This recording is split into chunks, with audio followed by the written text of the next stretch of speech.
नमस्कार मित्रांनो, स्वागत आहे तुमचं आताच्या ब्रेकिंग न्यूजमध्ये। मित्रांनो, पुण्यामध्ये घडलेल्या घटनेमुळे वाहन चालकांना नाहक त्रास सहन करावा लागण्याची शक्यता निर्माण झाली आहे। पुण्यातील पेट्रोल पंपावरती रात्रीनंतर सेवा बंद केली जाण्याची शक्यता आहे। पुण्यातील पेट्रोल डीलर्स असोसिएशननं नुकतंच एक निवेदन प्रसिद्ध केलंय। या निवेदनामध्ये त्यांनी म्हटलंय की जर त्यांच्या मागण्यांकडे दुर्लक्ष करण्यात आलं तर संध्याकाळी 7 वाजल्यानंतर पेट्रोल डिझेल पंपावरती इंधनाचं वितरण हे बंद करण्यात येईल। पेट्रोल पंप चालकांनी पोलीस प्रशासनाला हे निवेदन सादर केलं असून आता पोलीस याबद्दल काय भूमिका घेतात याकडे सर्वांचंच लक्ष लागलंय।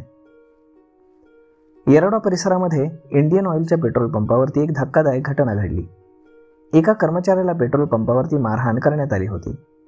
भैरोबा नाला परिसरातील एका पेट्रोल पंपावरही असाच प्रकार घडला होता। या घटनेमुळे पेट्रोल पंप चालक चिंतेमध्ये असून या घटनांमुळे कर्मचारी आणि सर्वसामान्य ग्राहक यांच्या सुरक्षिततेचा प्रश्न निर्माण झालाय।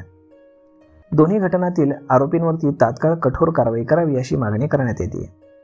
ही मागणी करणारे निवेदन पेट्रोल पंप चालकांनी पुणे तसेच पिंपरी चिंचवड पोलीस आयुक्तांना आणि पुणे ग्रामीण पोलिसांच्या अधीक्षकांना दिले।